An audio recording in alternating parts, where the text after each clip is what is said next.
Par Sharma this side, bringing you chess classics in which I'm covering top 15 games played by Garry Kasparov. Do take time to like, comment, share, and subscribe to my channel. If you're already subscribed, then do press the bell icon for future notifications. And if you like my work, then do consider supporting me on Patreon and PayPal. You will find the links in the description box, and you will also find the link of PGNs of this game in the description box. And remember, your support is my motivation which keeps me going.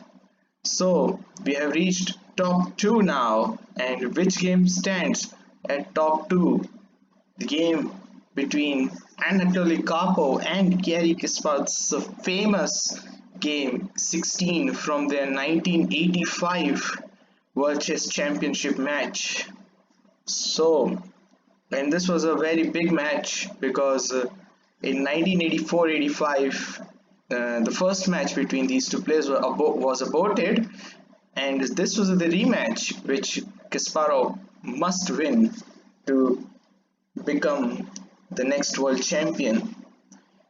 And up to game 16 they were level at the score with 7.5 each. So it was very crucial for both the players to secure a win in this game, especially for Karpov because he was white in this game. And the player who would win this game would might have a momentum which will lead him to become the champion. And it was very important. And this was a very famous game because this game involves the total domination on the chessboard, and no wonder it stands at number 2. So since Kasparov was white, I already gave you, so we flip the board, and Karpov is white, game 16, Kasparov is black. Karpov opens with his 1 e4, the Sicilian Kasparov's favorite, knight f3 and e6, d4, cd4, knight takes, and knight c6. He was playing this Paulson variation, so-called Taimanov variation as well, where you see that knight c3 and queen c7 transforms into that very variation. But here Karpov plays knight b5, and he was playing this move, and he secured a very good win in 1984 championship match, the game 3 of that match, where he played exact same variation. d6 is forced because knight d6 was threatened, and c4, the so-called Maroczy bind position. Again, Karpov is following his routine moves. He is not fussing around, he is not playing over ambitiously, and he is playing quite well. Knight f6, knight 1 to c3, defending the pawn, a6, attacking the knight on b5, and knight has to go to a3. There are no good squares, but he can go to d4, but then queen b6 might help black better in developing on the queen side and also establishing a good control in the center. And this was a very interesting position, and Kasparov prepared this, his next move, which is today called as Garry Gambit, is this move d5, and he prepared this on his pocket set in his flight from Baku to Moscow. So it was pretty interesting, and he played this in game 12 of the same championship match, which ended in a draw. C takes, e takes, e takes, and this is the idea, knight b4.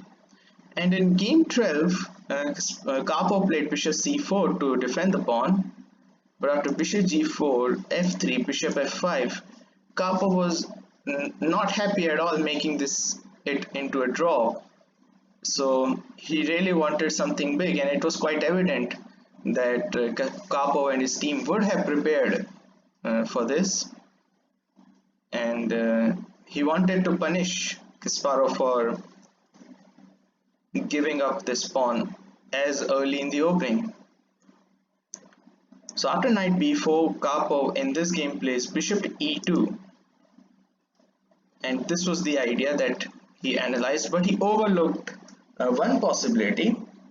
Here Karpov castles, but there was another possibility in this position, is to play bishop to e3, and Kasparov said that he missed this idea because after bishop takes e3, white doesn't have to capture the bishop.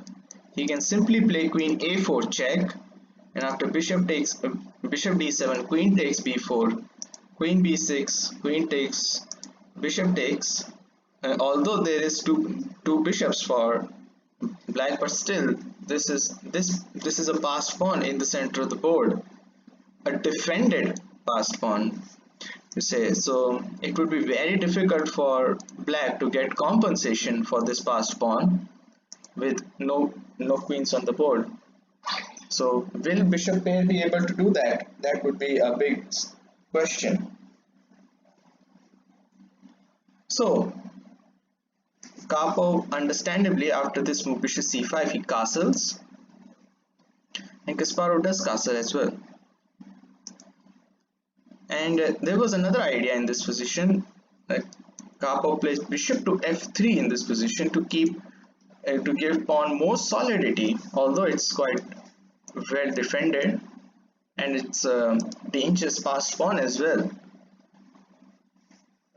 There was this idea, bishop to g5, and after knight b takes d5, knight takes, queen takes, bishop takes, queen takes d1, rook a takes d1, and g takes f6. Although white has reached the endgame and dragged black's kingside pawn structure, black still has this bishop pair, which somewhat compensates for pawn weaknesses on the king side. Maybe bishop g5, a possibility. He plays bishop f3, and now there comes a very good idea which was prepared by Kasparov. Bishop to f5, cramping this knight. For instance, if he plays knight c4, then bishop c2, queen d2, bishop d3, somewhat nasty, looking at the knight and the rook, but most importantly looking at this knight, and this is really nasty, this bishop sitting here. And another thing, that after, let's say if you play bishop to e3, but then bishop takes, f takes, and again bishop d3 is annoying in this position. So after bishop to f5, Karpov now plays bishop to g5, and there is one simple plan, is to play bishop to e4. So Kasparov plays rook e8. Let's see what happens if black plays h6 in this position. This is very interesting, because after bishop takes, queen takes, you don't play bishop to e4, you play knight to e4. And after bishop takes, the position simplifies to a draw. Maybe white would have better chances with this extra pawn, but yeah, it would fizzle out to a draw. This b2 pawn is hanging. Maybe a possibility. And let's say after bishop g5, you play b5, and trying to remove this knight, and to play b4. Well, bishop e4 is really strong in this position, getting rid of this bishop. Of course, the knight is pinned, so it cannot take the bishop, and yeah, that would be very good play for white. So sensing this idea, Kasparov plays rook to e8 to stop either bishop or knight coming here, to hassle this pinned knight. That's the main important thing. And now white can play knight c4 in this position. Maybe that could have been a better idea, but nevertheless, queen d2. And now, not having played knight c4, black pounces on this opportunity and plays b5 to stop knight c4. And there was this plan that should have been followed, because this is a passer, so you must push your passer. d6, rook a7, rook a to d1, and rook d7. This pawn is somewhat somewhat dead, but still enables to free white structure, may be a better option in this position. But after b5, Karpov looked a little bit worried and plays rook a to d1, try to put more defenders and try to push it as much down as he can. But he missed a very tremendous idea in this position that Kasparov had. And I would like you to pause the video and think. Well, if you found it out, brilliant. And if you want to enjoy the show, it's knight d3, the so-called octopus knight. Brilliant. Controlling these two squares, stopping this rook to come here, attacking the pawn on b2, and temporarily attacking, and also threatening b4, this nasty knight fork on the knights. And here Kasparov said that he was expecting Karpov to play d6, and he planned this exchange sacrifice. The bishop takes, rook takes, bishop takes f6, queen takes, knight goes back because b4 was threatened. And after knight takes b2, knight d5, queen d6, black has two bishops to compensate for the exchange and an active piece play, but still black would have to do some hard work or some grind to win this or to get a decisive advantage into this position. Still highly unclear, but so when the position is unclear, we must consider it to be equal. And in my opinion, this would have been the best chance for Karpov. Instead, after knight d3, Karpov plays knight a to b1, so he was basically worried to how to bring one of these knights into play. They were somewhat cramped at the side of the board. And there comes h6. And this is a very peculiar move because there aren't any good options in this position. If you take the knight, let's say bishop takes f6, then queen takes f6, and black has a great initiative. You can see knight on d3 restricting black's movement, and already b4 is coming. a5, a4 is also on the cards.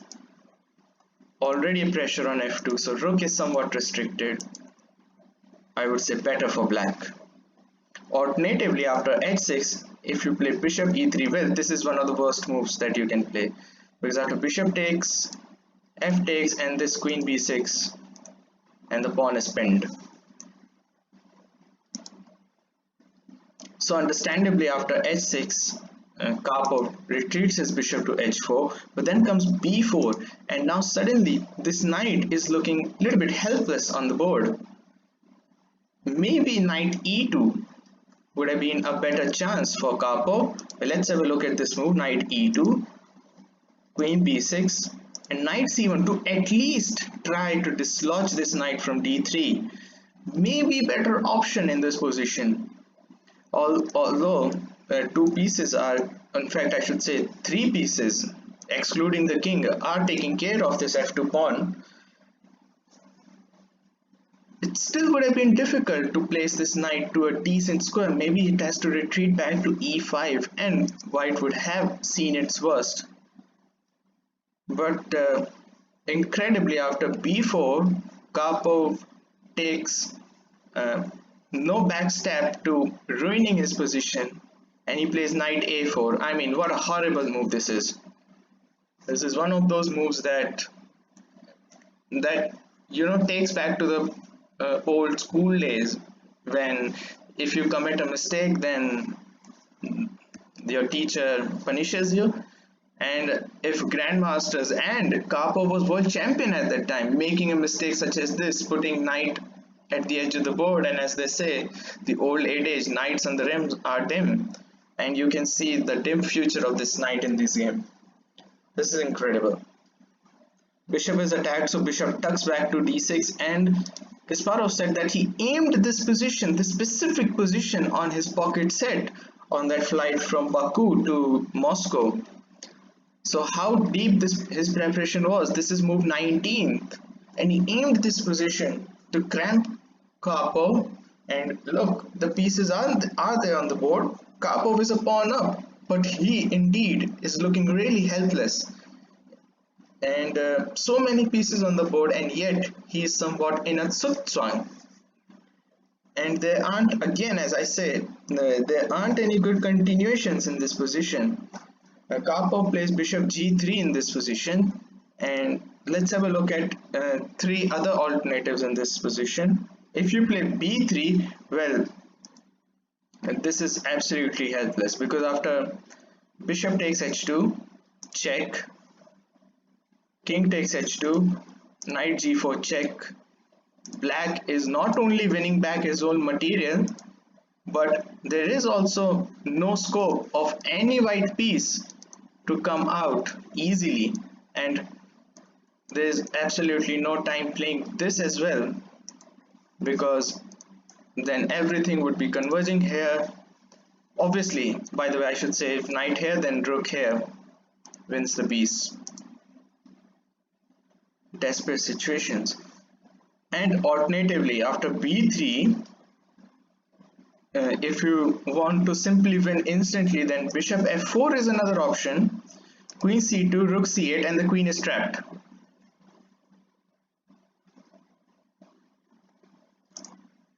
So b3 is losing. Let's look at h3. But then bishop f4. This time queen has square on b3. After queen c2, rook c8, queen b3. But then knight e5 is totally crushing. Everything is falling apart here. Bishop c2 is the main threat in this position, and white position simply collapses. So h3 doesn't work. Let's see another innocuous move, queen c2. Looks good in this position, but there is a problem. Whenever queen c2 is coming in the variation, rook c8 is also invited, queen b3, but then knight f4, and suddenly g5, g4, this bishop would be trapped, bishop e2 would be met by rook takes, and the position would be seemingly helpless here. And not to forget, bishop c2 is another threat in the position. So Karpov saw this and plays bishop g3 here. White desperately wants to play b3 and knight b2 in this position. He is really looking helpless here. And there are again two possible ways for black to play in this position. Let's say if he plays knight to e4, and this will give Karpov some air in his lungs, because then he would feel he's relieved. After bishop takes, queen e3, and I would say white has seen its worst. The dust has settled and white has solved all his problems. After bishop g3, bishop takes g3 would have been another alternative. Obviously, if f takes g3, then queen c7 would be devastating. Queen a7 would come as a huge blow. So h takes g3. But after queen d6, bishop e2, knight e5, black still has tremendous advantage. Look at this poor knight is having absolutely nothing to come out. So after bishop g3, Kasparov plays rook c8, and again he's not giving white any opportunity to develop its pieces. We are at move number 20, and white is somewhat, again, how many pieces does he have? He has two bishops, two rooks, two knights, possibly I would say all his pieces. Now none of his is exchanged, except for those two pawns. He's a pawn up also, passer on the d file, but he is somewhat in a zugzwang position, even having all the pieces on the board, all because of this knight. And yesterday we talked about Kasparov's light square bishop was the man of the match, and look at this knight, the queen's knight, is the man of the match in this position. It has absolutely cramped everything.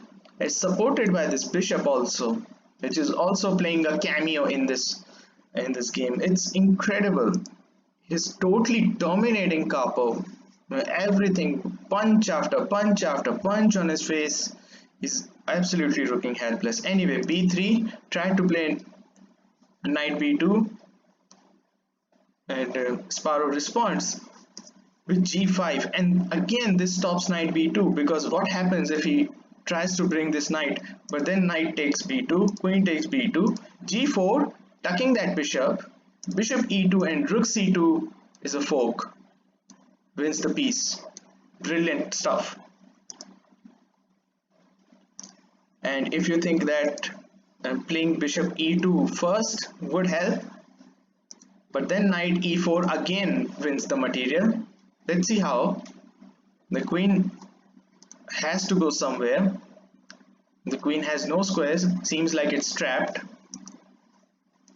Queen here, then knight takes g3, and this is what the variation is. Queen takes knight, knight takes g3, the bishop is attacking, and the knight is defending the bishop, and the knight is also itself defended by the bishop on d6. What a cool combination this is. Queen f3, knight takes e2, king h1, queen f6, and he's lost a bishop. He lost his two bishops, I should say.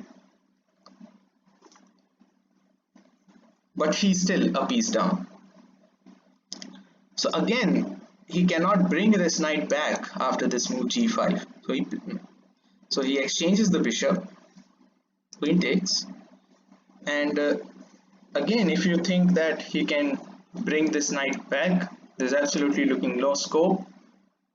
For instance, if he plays, let's say, bishop e2, trying to do something, but then comes knight f4, bishop c4, and bang, knight g4. Everything is headed towards this white king, and this looks absolutely hopeless. Even there are plans to play rook takes c4, and even that would be devastating for white. So many ideas in the position.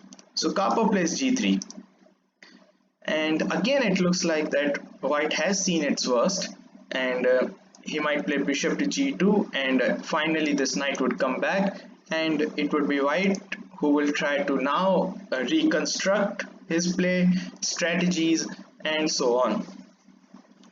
But Kasparov is having nothing of it. He plays knight to d7, and still this could have been a good chance to play knight to b2. Well, let's see what happens if he plays knight to b2. But then comes queen f6, and there are two possible ways. Well, let's see the first way.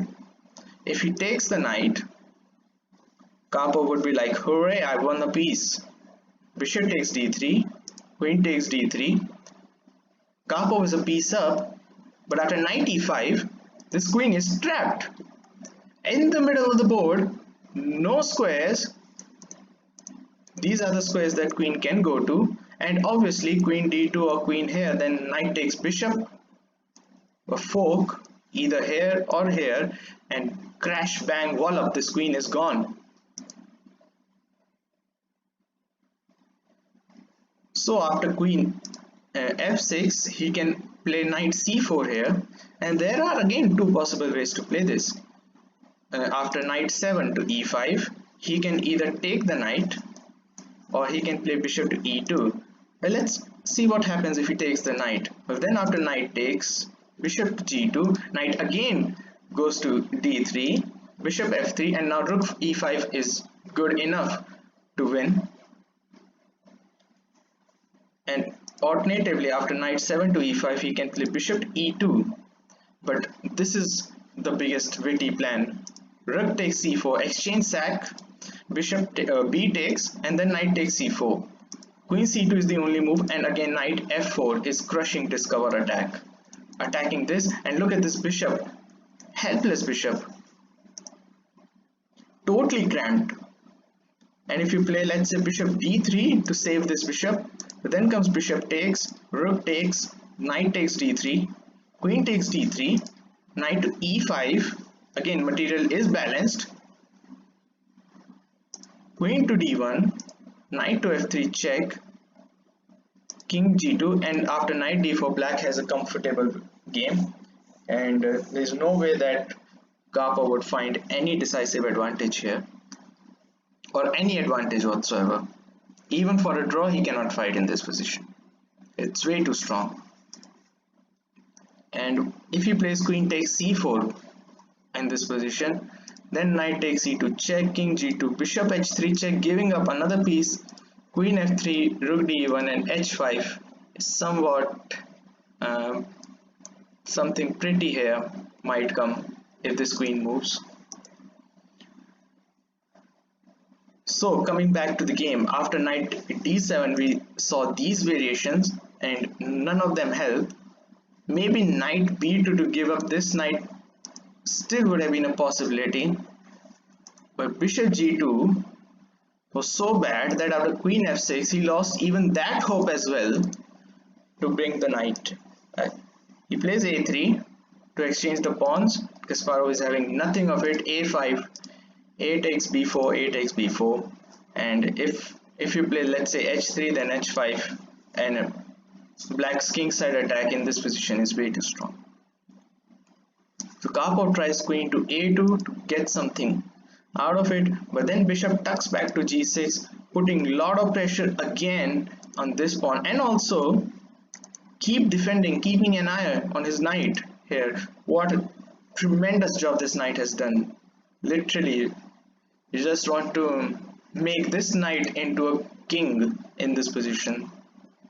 And if you let's say play knight d2 then rook e2, and after bishop g6 if you play bishop h3 then rook c to d8, doesn't help either. So Karpov finally tries to give up this pawn, d6, but he's planning his own. Kasparov is planning his own. Let's say if queen takes then knight comes back. He was worried about this, but g4, and still if you play here then rook comes to e2. You cannot play bishop f3 because g4 takes care of that. So he's keeping on a lot of pressure again, so he has to play queen d2 again. So it's very interesting that Karpov is somewhat cramped, or I should say paralyzed in this position, and queen d2 attacks the pawn here. So king g7 defends the pawn, and f3 or f4 would have been a better move at least, and black won't take this. Instead he would play something else, maybe consolidate with rook c to d8,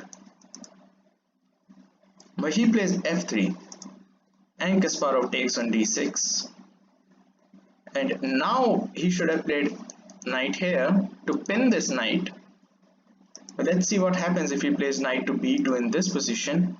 But then g takes f, bishop takes, knight 7 to e5, knight takes d3, queen b6 check, knight c5, queen takes c5 check, and again black is just crashing through. Maybe would have been a good option, but still the position was already hopeless once that knight went to a4. I think that was the decisive mistake in this game. So after queen takes d6, Karpov takes on g4, queen d4 check, king to h1, knight to f6. So every piece is now landing. Knight f6 threatening knight e4 here, and he thought that rook f4 saves something, but no, knight to e4 comes as a very deadly surprise for Karpov, and he would have resigned it immediately, but he wanted to play till the time control. Queen eliminates the knight on d3, which was annoying him throughout the game.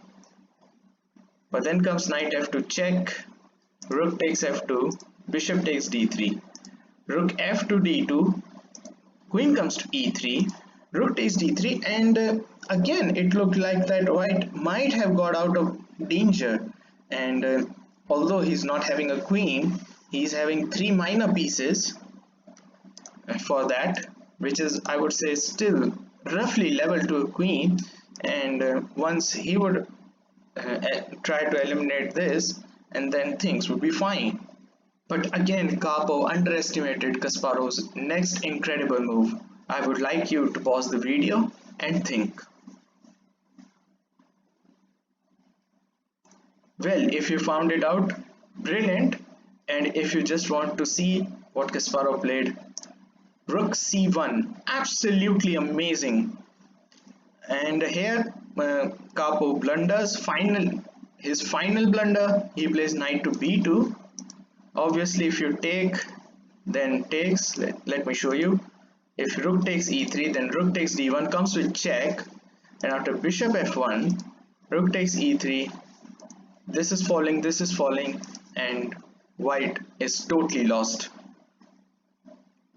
So after rook c1, he plays knight b2, defending the rook on d1, but then queen f2 again consolidates threat, and another blunder, knight d2, but it was already lost, and Kasparov could have ended the game immediately by playing rook e2, and there would have been no defense to either queen takes bishop or queen takes h2 mate. But rook takes d1, the game just goes for one more move. After knight takes d1, rook e1 check, they reach the time control, and at that point Karpov resigns the game. Obviously, if bishop here, then just give up the rook, and queen takes f1 will be checkmate. This is mate in 2. What a fantastic game of chess this was by Kasparov, so-called Octopus Knight game. So famous that this game, even that move knight b3 reverberates in your ears. Knight d3. It's incredible game, or a fabulous game, and this game really put him into a lead and gave him so much confidence that he went on to win the championship.